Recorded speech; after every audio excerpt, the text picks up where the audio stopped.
2021년 1월 17일 주현절 후 제 두 번째 주일 예배를 하나님께 올려드리겠습니다. 우리 두려워 말라, 우리 찬미하여라, 우리 찬양을 드리면서 하나님 앞에 나가겠습니다.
오라 너희 모든 목마른 자들아 물로 나오라. 돈 없는 자도 오라. 너희는 와서 사 먹되 돈 없이 값없이 와서 포도주와 젖을 사라.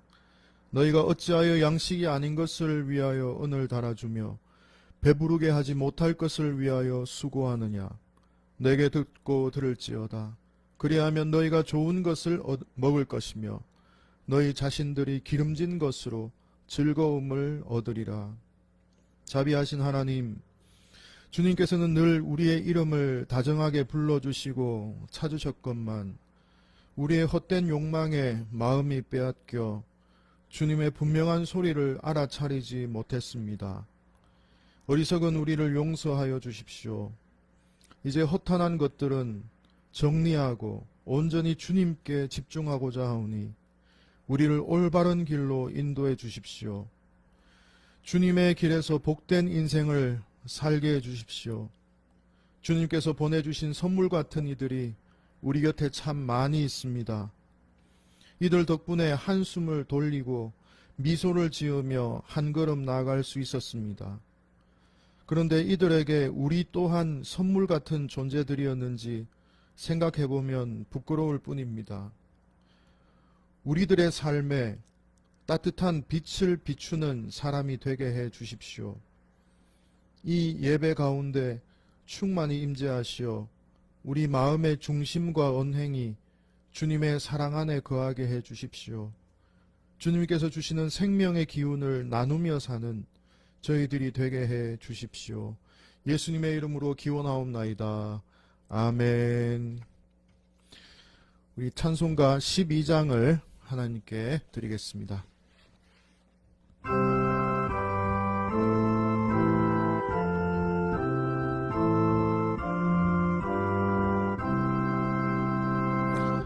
다 함께 주를 경배하세. 주 같은 이가 어디 있을까.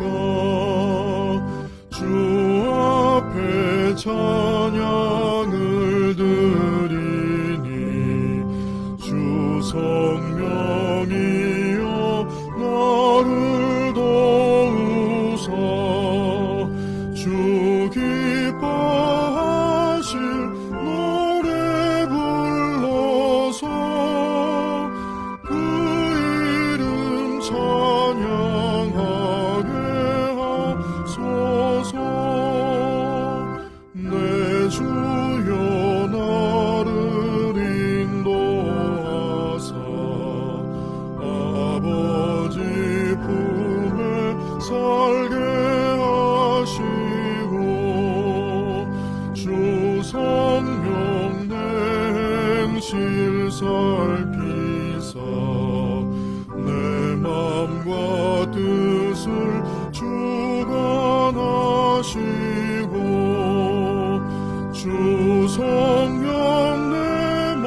하소서.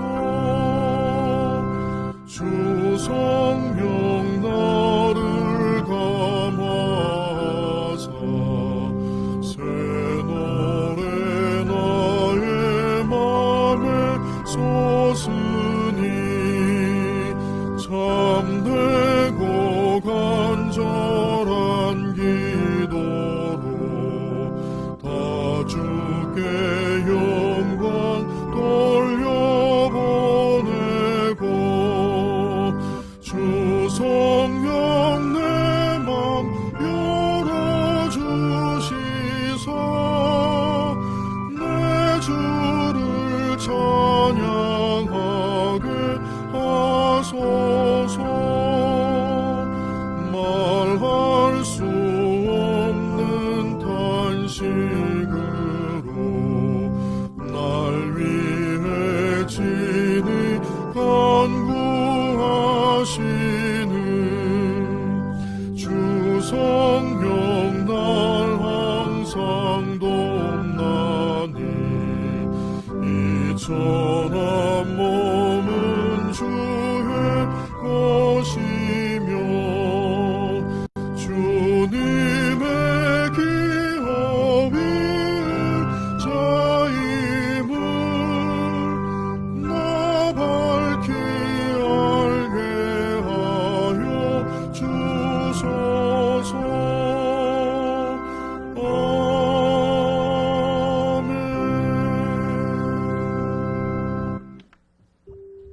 이 시간은 침묵으로 참회의 기도를 드리는 시간입니다.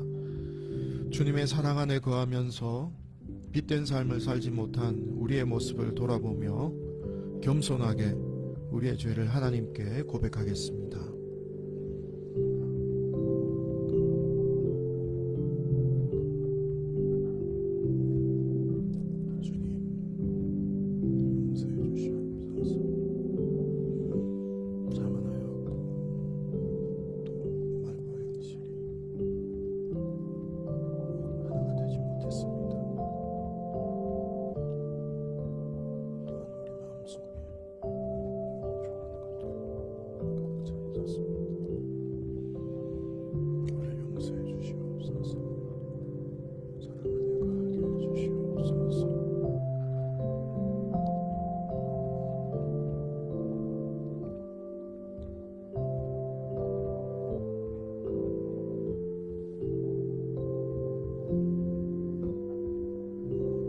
이에 여자에게 이르시되 내 죄사함을 받았느니라. 아멘. 다 함께 교독문 122번 주현절 두 번째 주일 교독문을 함께 교독하겠습니다. 122번입니다. 주현절 두 번째 주일 교독문입니다. 내가 전심으로 주께 감사하며 내가 주의 성전을 향하여 예배하며 주의 인자하심과 성실하심으로 말미암아 주의 이름에 감사하오리니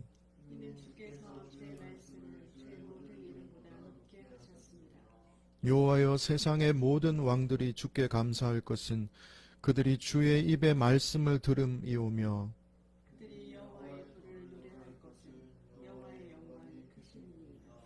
여호와께서는 높이 계셔도 낮은 자를 굽어 살피시며 멀리서도 교만한 자를 아심이니이다. 나를 위하여 보상해 주시리이다. 여호와여 주의 인자하심이 영원하오니 주의 손으로 지으신 것을 버리지 마옵소서. 아멘. 우리 찬송가 540장을 올려드리겠습니다.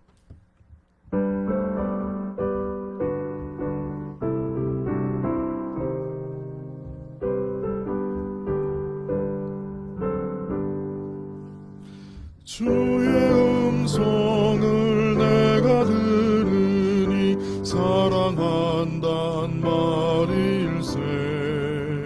믿는 마음으로 주께 가오니 나를 영접하소서.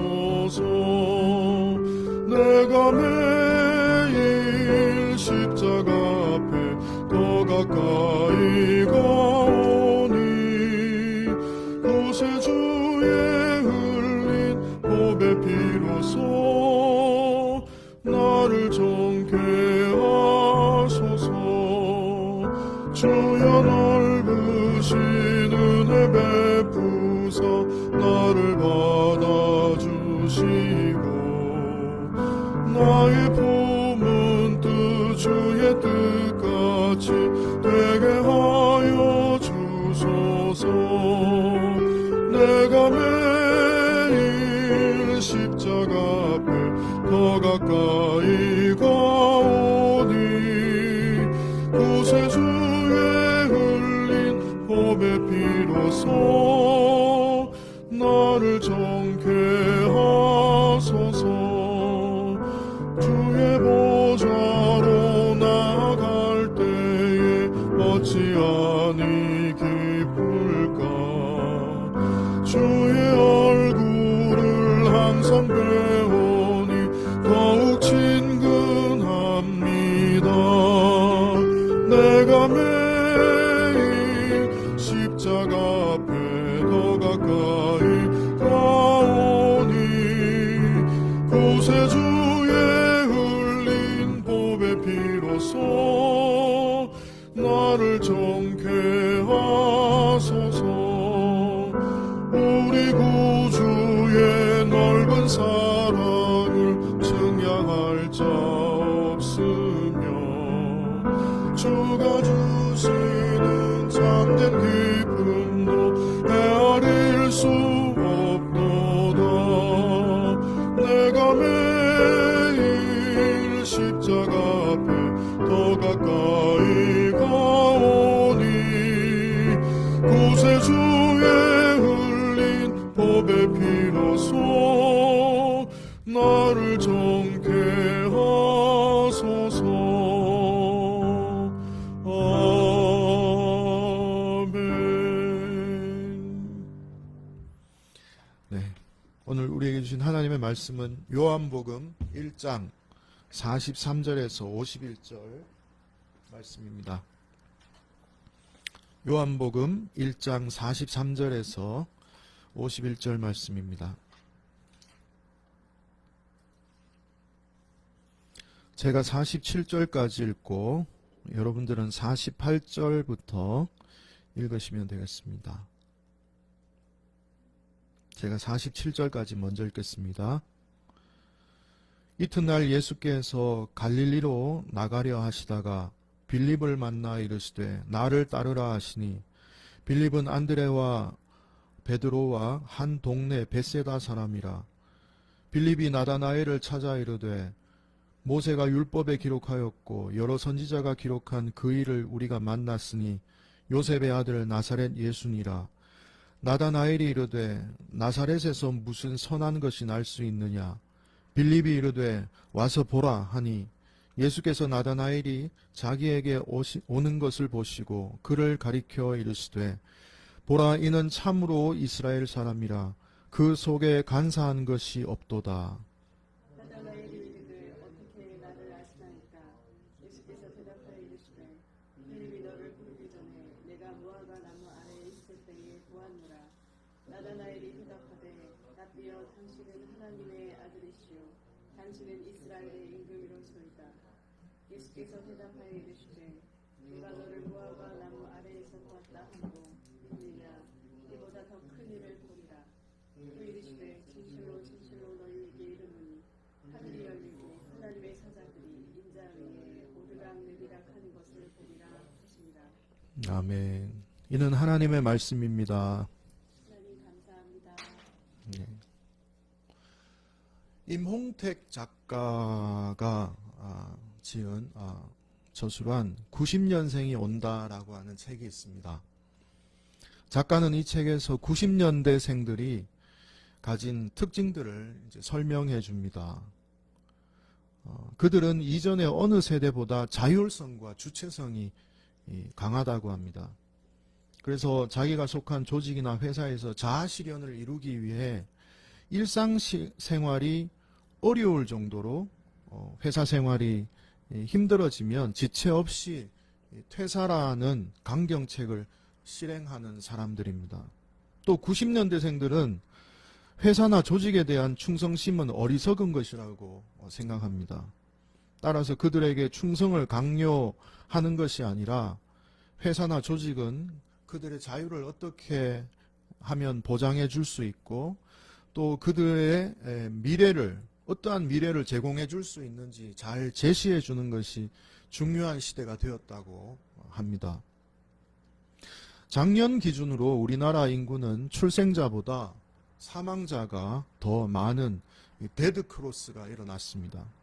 앞으로 젊은 사람들이 부족하게 됩니다.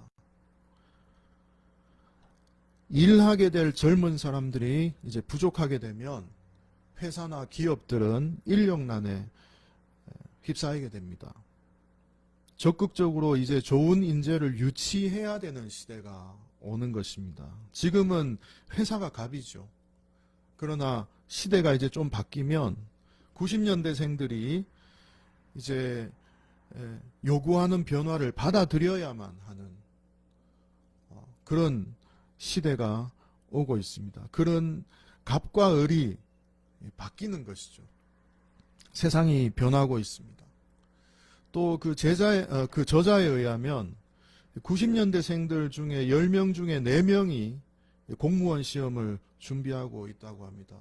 썩 바람직한 현상은 아니지만 그러나 그들이 공무원이 되고자 하는 이유는 있습니다.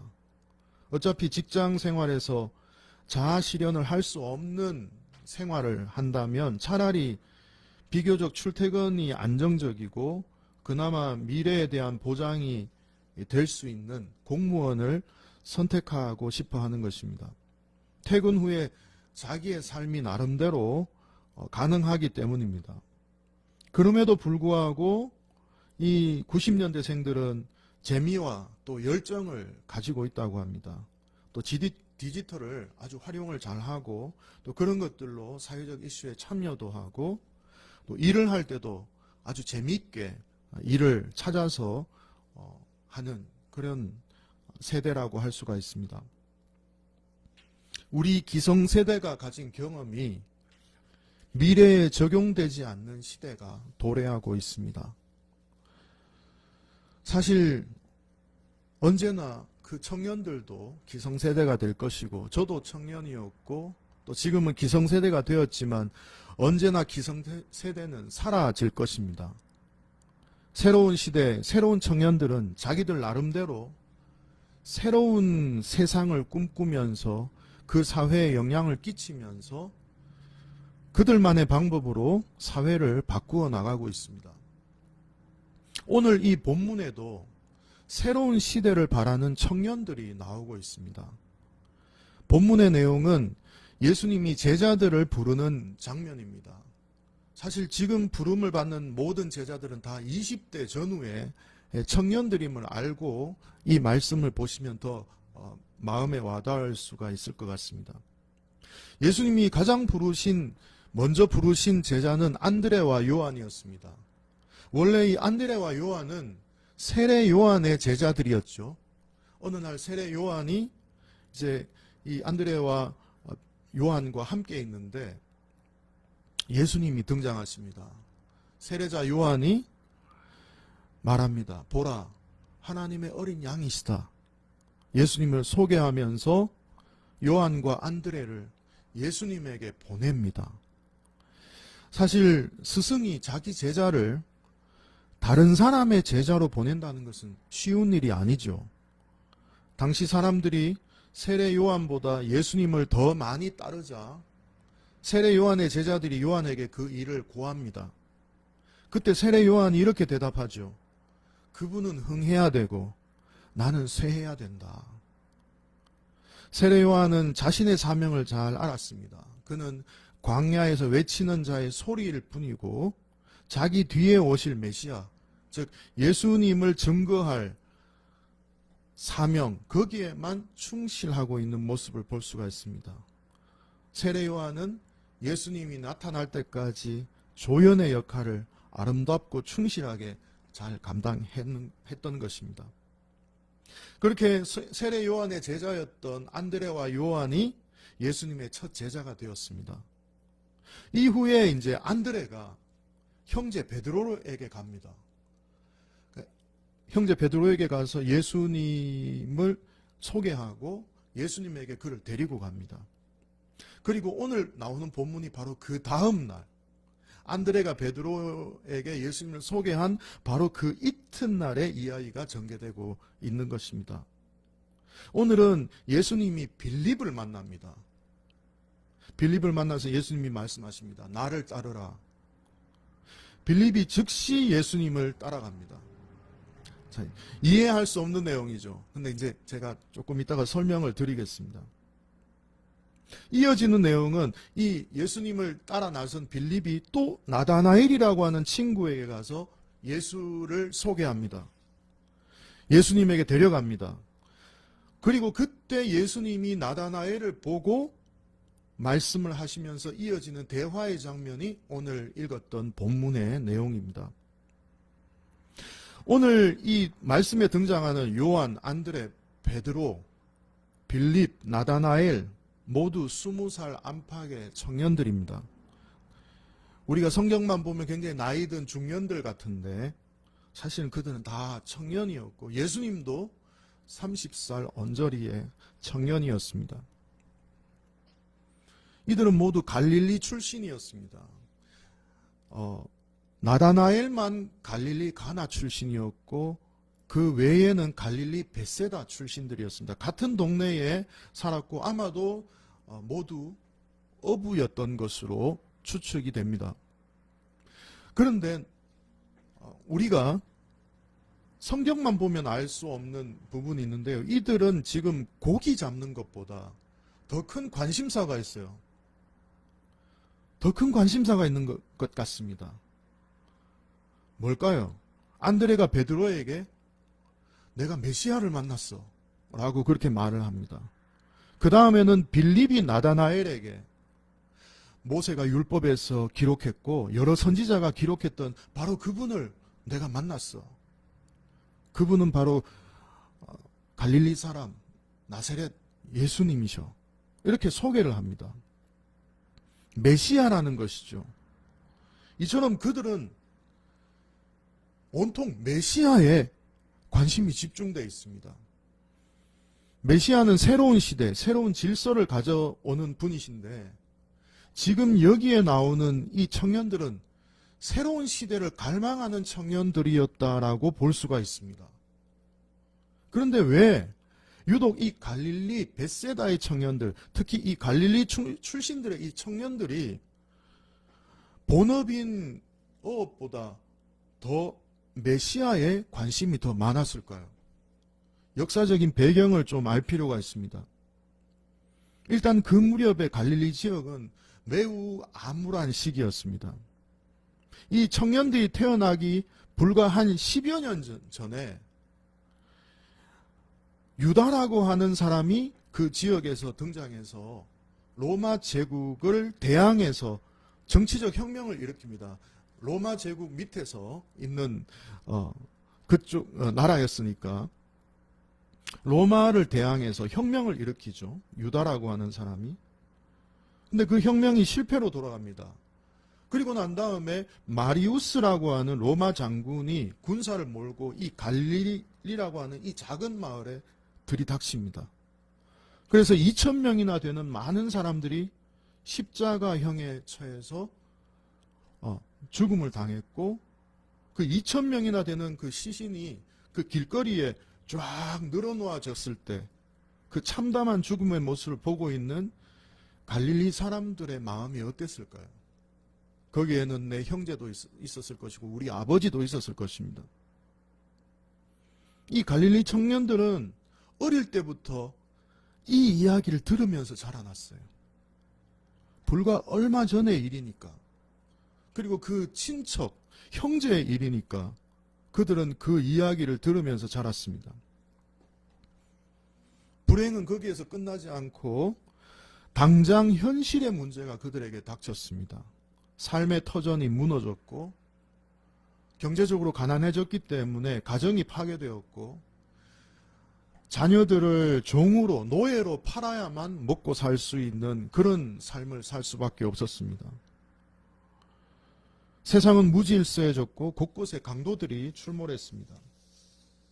그런 시대의 청년들 대다수는 세상이 어떻게 해서든지 좀 뒤집어지는 그런 근본적인 변혁을 기대할 수밖에 없습니다. 세상이 뒤집어져야 돼요. 어떻게 바꿀 수 있는 길이 없습니다. 그들에게 새 시대를 가져올 수 있는 메시아에 대한 기대가 커질 수밖에 없었던 이유가 바로 여기에 있었습니다. 그래서 그 당시에 갈릴리 출신의 많은 청년들, 젊은이들은 기회가 주어진다면 메시아 운동에 뛰어들려고 하는 그런 경향이 많이 있었다고 합니다. 또한 이런 것들을 노리고 또 팔레스타인 지역에 많은 자칭 메시아들이 나타나기도 했습니다. 갈릴리의 청년 요한과 안드레가 세례 요한을 찾아갔던 것도 메시아에 대한 기대 때문에 찾아갔을 것이고, 또 그들이 세례 요한의 증거를 따라서 예수님의 제자가 된 것도 메시아에 대한 기대 때문이었습니다. 그리고 베드로가 동생 안드레의 말을 듣고 예수님을 당장 찾아간 것도 메시아에 대한 기대였습니다. 세상을 뭔가 좀 바꾸어 줄 수 있는, 세상을 구할 수 있는 정치적인 메시아를 기대했던 것입니다. 오늘 43절 말씀에 예수님이 빌립에게 나를 따르라고 하시자 빌립이 좌고우면하지 않고 바로 따라 나서죠. 그가 얼마나 메시아에 대해서 갈망하고 있었는지를 알 수가 있는 장면입니다. 아니면 그렇게 쉽게 예수라고 하는 사람을 따라 나서지 못했을 것입니다. 빌립이 왜 예수님의 제자가 되었을까요? 그 이유는 45절에 나옵니다. 45절 말씀을 우리 같이 한번 읽어보겠습니다. 45절, 자, 시작. 빌립이 나다나엘을 찾아 이르되 모세가 율법에 기록하였고 여러 선지자가 기록한 그 일을 우리가 만났으니 요셉의 아들 나사렛 예수니라. 여기에 나다나엘에게 예수라고 하는 분을 소개하면서 뭐라고 소개하느냐 하면 모세의 율법에 기록된 그분이다. 모세의 율법 어디에? 신명기 18장에 보면 장차 하나님께서 이스라엘에 모세와 같은 선지자를 일으켜서 출애굽과 같은 놀라운 구원의 역사를 일으킬 것이라고 신명기 18장에 기록이 되어 있습니다. 바로 그걸 이야기하는 것이고, 또 여러 선지자가 기록한 바로 그 사람, 바로 그 메시아라고 하는 것은 예레미야 23장에 잘 나타나 있습니다. 장차 메시아가 다윗의 후손 가운데 일어나서 이스라엘의 왕이 되어서 온 세상을 정의와 공의로 다스릴 것이다 라고 하는 내용이 예레미야 23장에 나타나 있습니다. 이 구절은 굉장히 중요한 구절입니다. 신학적으로도 굉장히 중요한 구절입니다. 왜냐하면 여기 보면 메시아는 신이시잖아요. 근데 뒤에 그분은 요셉의 아들 나사렛 사람 예수다라고 그렇게 말합니다. 인간 예수를 말해요. 메시아는 신이신데 그분이 나사렛 사람 예수시다. 요셉의 아들이다 라고 그렇게 소개하고 있습니다. 기가 막힌 표현이에요. 우리가 사실 이 45절을 그냥 읽었지만 이 속에 담긴 의미는 놀라운 표현이라고 할 수가 있습니다. 빌립은 지금 자기가 만나고 있는 이 예수라고 하는 이분이 바로 메시아이고 그분 이 시대의 왕으로 오신 분이라고 그렇게 믿고 따르고 있는 것입니다. 따라서 빌립이 나다나엘에게 한 이야기, 우리가 메시아로 오신 거룩한 예수님을 잘 믿고 그냥 천국 가자 이런 말이 아니에요. 빌립이 지금 나다나엘에게 그분이 예수님이야, 요셉의 아들이시고 그분이 이 나사렛 예수라고 하는 분이야, 그분을 이제 소개하고 있는데 우리가 지금 오늘날 생각하는 예수 믿고 천국 가자 이 말이 아니라는 걸 알 수가 있어요. 무슨 말일까요? 지금 이 두 청년은 세상을 뒤집어 엎는 정치적 이야기를 하고 있는 거예요. 예수님을 따라가자.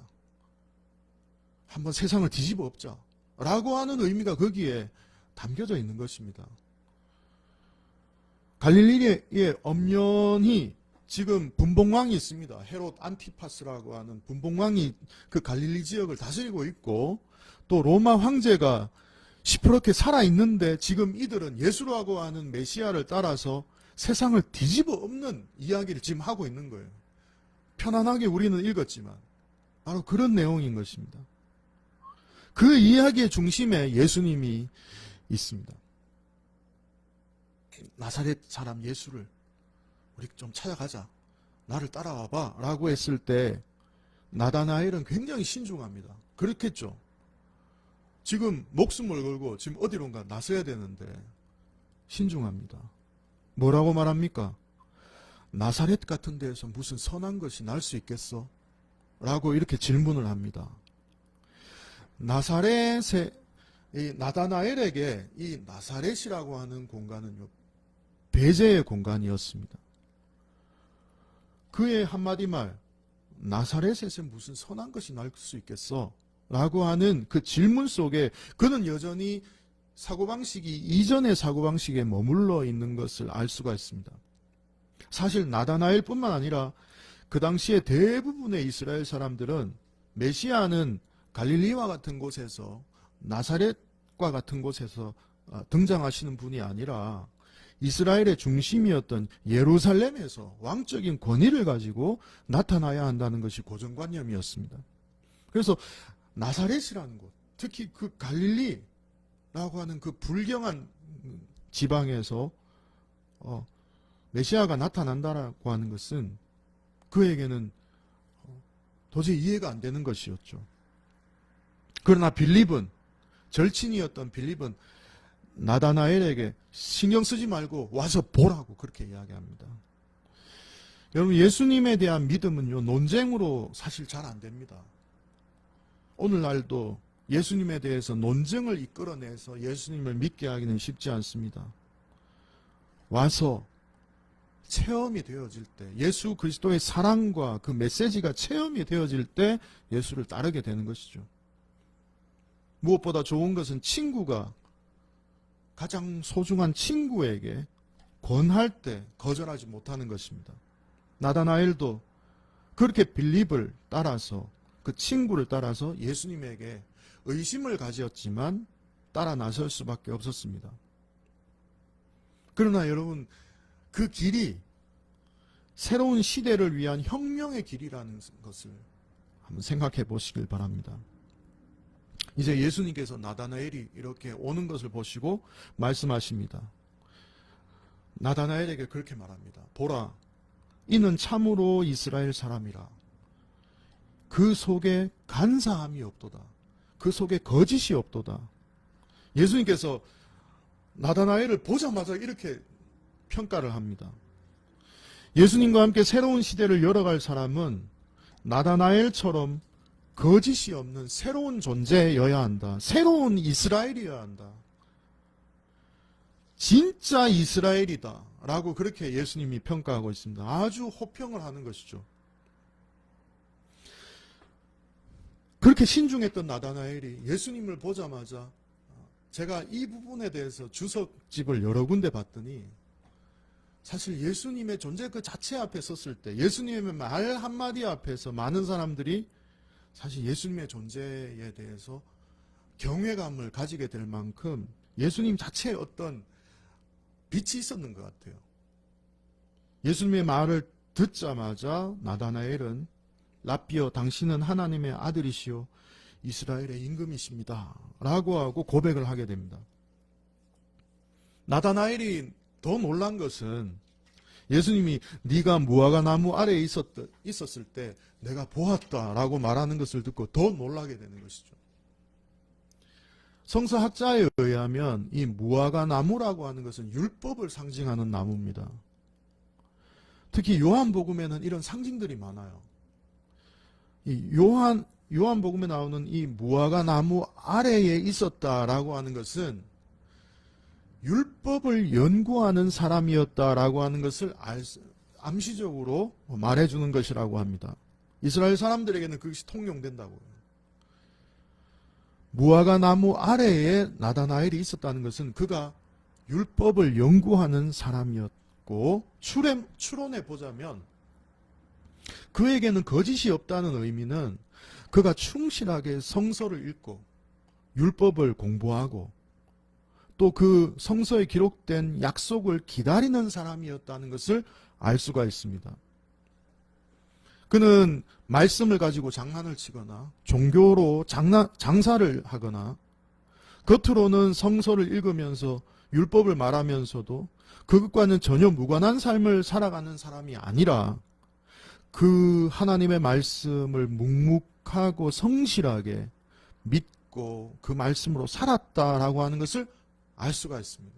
무화과 나무 아래에 있었다. 그런데 예수님이 거짓이 없는 사람이다 라고 말했을 때 그런 의미가 포함되어 있었을 것이라고 그렇게 학자들은 해석을 합니다. 예수님은 무화과 나무 아래에 있었던 이 나다나엘이 품고 있는 메시아에 대한 순수한 기대와 생각, 그것을 훤히 꿰뚫어 보셨던 것입니다.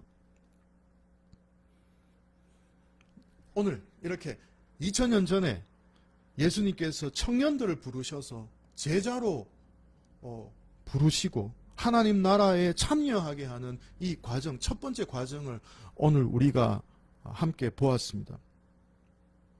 2000년 전에 예수님 당시 갈릴리 이 청년들 못지않게 오늘날 우리 청년들도 상황이 굉장히 어렵습니다. 취업문이 바늘구멍이고요. 그나마 그 바늘구멍 같은 취업문도 코로나로 아예 막혀버렸습니다. 요즘 청년들이 임시로 아르바이트 자리를 구하는데 그것마저 하늘의 별 따기입니다. 우리나라 청년 실업률은 2019년 OECD 37개국 중에서 28위입니다. 37개국 중에 28위.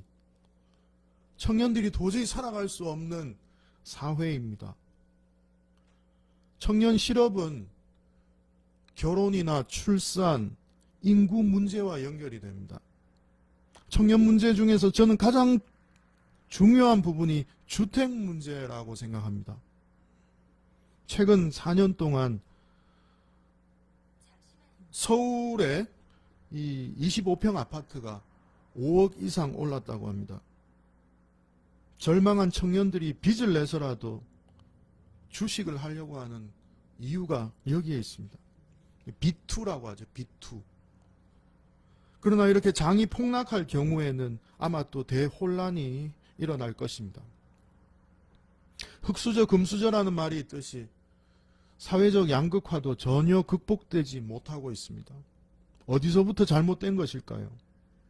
많은 청년들은 세상이 뒤집어지기 전에는 근본적으로 뭔가 바뀔 것이 없다라고 생각을 하고 있습니다. 이런 틈을 타서 정치적으로 거짓 메시아들이 또 등장합니다. 마치 자신들이 이런 문제를 해결할 수 있다는 듯이 주장합니다. 2000년 전 이스라엘에도 유다와 시몬과 같은 수많은 거짓 메시아들이 세상을 뒤집어 엎겠다고 젊은이들을 끌어모아서 대로마 항쟁을 벌였지만 결국 그 청년들의 목숨을 앗아갈 뿐이었습니다. 오늘날에도 얼마든지 정치적인 포퓰리스트, 종교적인 포퓰리스트들이 존재하고 출몰하고 있습니다. 선거철이 다가올수록 그 선동은 더욱 커져가고 있습니다. 청년뿐만 아니라 기성세대들도 헛되게 정치적으로 종교적으로 열광하다가 자칫 모든 것을 다 잃어버릴 수도 있습니다.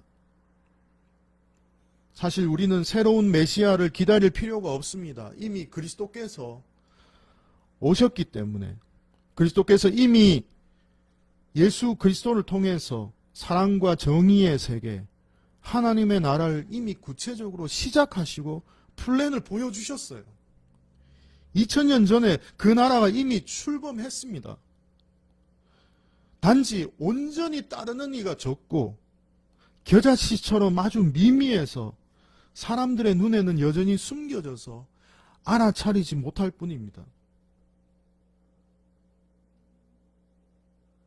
그렇게 세월이 지나는 사이에 사이비 종교인들이 자리를 차지하고 있습니다.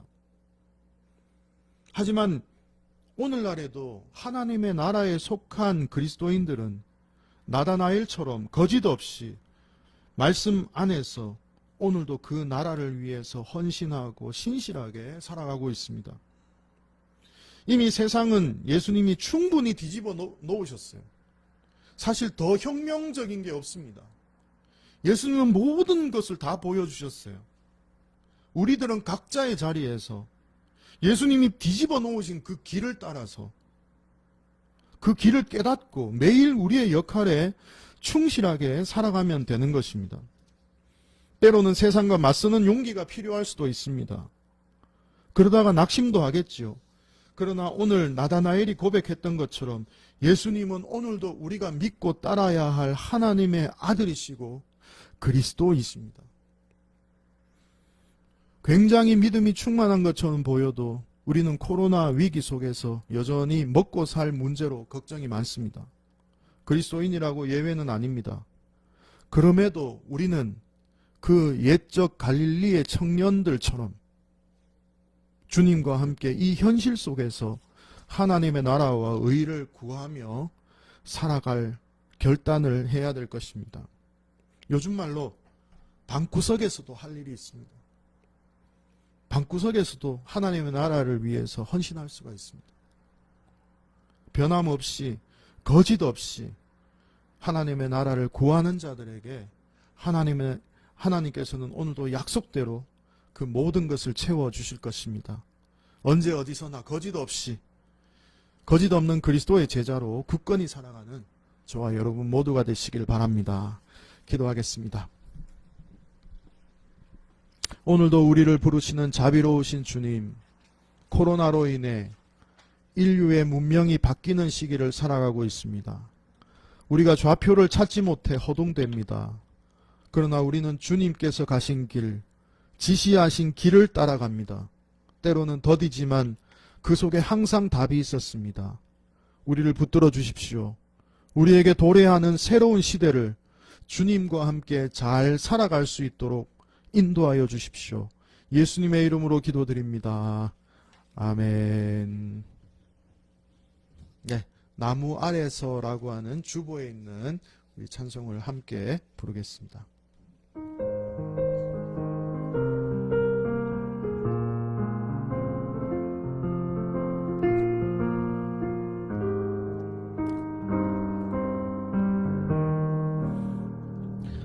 나무 아래 주 말씀 들리어오네.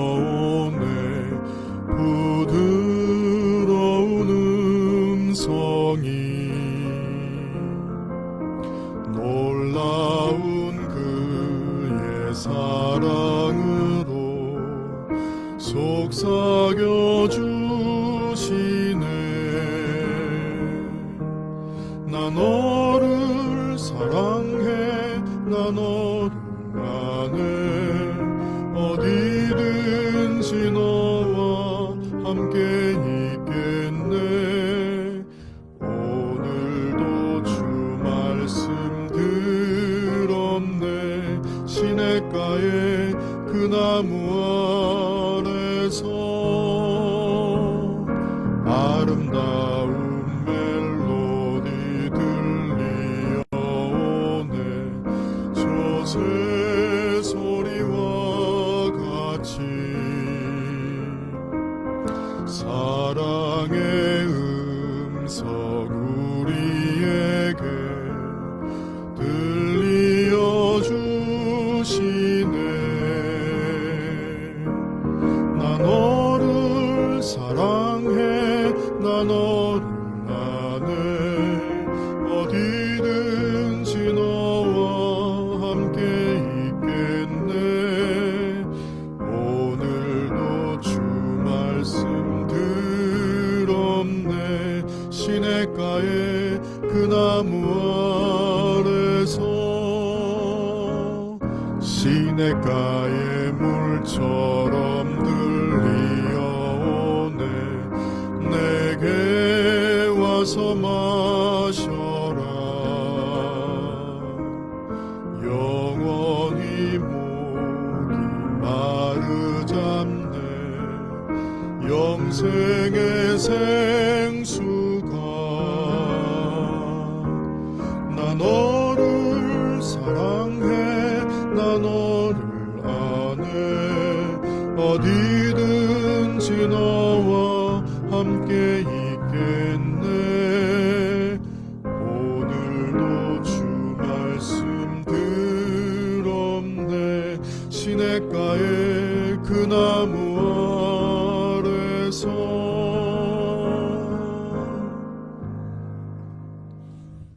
네, 우리 공동 축도로 예배를 마치겠습니다.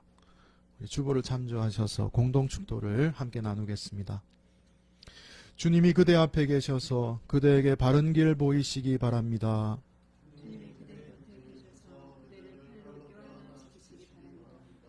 주님이 그대 뒤에 계셔서 못된 사람들의 나쁜 계획에서 그대를 보전하시기 바랍니다.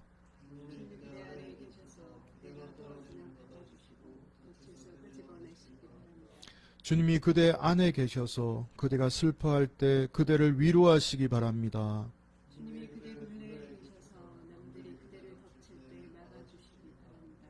주님이 그대 위에 계셔서 그대에게 복 주시기 바랍니다. 이처럼 그대에게 배우신 하나님이 복 주시기 바랍니다.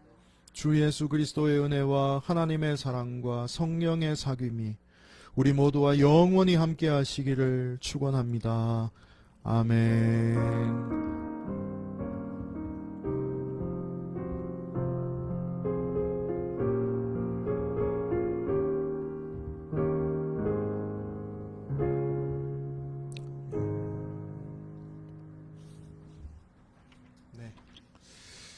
교회 소식 알려드리겠습니다. 여러분 한 주간 평안하셨습니까? 라이브로 또 참여하고 계신 분들에게도 인사를 전합니다. 오늘은 주연절 두 번째 주일이고 또 비대면 예배를 드리고 있습니다. 내일부터 대면 예배가 가능하다고 합니다. 그러나 조금 더 또 살펴보고 다음 주에 또 비대면으로 할지 또 의논해서 결정하도록 하겠습니다. 다음 주는 아직 정해진 게 없습니다. 모임을 할지 비대면으로 할지 연락을 드리도록 하겠습니다. 오늘 예배 후에 이제 곧 공동의회, 예결산을 위한 공동의회를 잠시 진행하려고 하니까 여기 지금 보고 계시는 분들은 꼭 줌으로 참여해 주시길 바랍니다. 카톡방에 제가 올려놨습니다. 꼭 그거 클릭하시면 주소를 클릭하시면 다 들어올 수가 있습니다. 네. 내일 모레 화요일 날 19일 화요일인데요. 저녁 6시, 7시에 2001년 한국 그리스도인 일치 기도회가 이제 있습니다.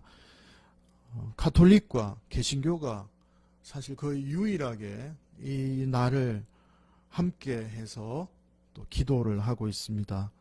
우리가 서로 분열된 상태로 오랜 시간을 지나왔는데 가톨릭과 개신교가 하나 되어서 같이 기도회를 하는 자리입니다. 저는 사실 이 모임을 참 사모하고 또 늘 관심을 가져왔는데 또 저도 순서에 함께 기도할 수 있는 기회가 주어져서 얼마나 감사한지 모르겠습니다. 화요일 날 시간이 되시면 7시에 유튜브 링크가 있으니까 하셔서 들어오시면 되겠습니다. 지난주에 제가 말씀드렸듯이 북콘서트가 1월 25일 월요일 날 우리 담담 책방에서 열립니다. 사실은 여기서 실시간으로 하려고 했는데 주변 상황이 또 여의치가 않아서 녹화를 이날 하고 그리고 그날 저녁에 이렇게 영상을 편집해서 공개하는 걸로 그렇게 결정이 됐습니다. 그래도 관심을 가져주시고 기도해 주시면 감사하겠습니다. 기부금 영수증 일주일 전에 신청해 주시면 제가 작업을 해서 전달해 드리도록 하겠습니다. 올해 이제 그 사순절이 2월 17일입니다. 뭐 좀 멀리 있는 것 같은데 사실 중간에 설 명절이 있기 때문에 금방 다가올 것 같아서 제가 미리 광고 말씀을 드립니다. 작년부터 우리 교회가 이 생태 정의를 위해서 또 창조세계 보존을 위해서 우리가 조금이라도 기여하는 삶을 살자라고 우리 교우들과 함께 말씀을 나누었습니다. 그래서 이번 사순절 40일 동안에는 탄소 금식을 하려고 합니다. 구체적인 방법들을 자료들을 제가 이제 받게 됩니다. 제가 받으면 미리 여러분들에게 자료를 나누어 드릴 테니까 미리 생각하시라고 제가 지금 한 달 전이지만 광고를 합니다. 너무 중요한 광고라서 제가 해보니까 이게 엄청난 혁명적인 습관이 필요하더라고요. 바뀔 게 너무 많아서 마음의 준비가 필요하기 때문에 여러분들에게 미리 이렇게 말씀드립니다. 이번 사순절은 탄소 금식 캠페인을 한다는 거 이렇게 말씀을 드립니다. 다른 광고는 주보를 참조해 주시면 되겠습니다. 이것으로 교회 소식 마치고 곧 제가 줌으로 초대하겠습니다. 여러분 들어오셔서 다시 그쪽에서 만나도록 하겠습니다. 이상 마치겠습니다. 박수로 마치겠습니다.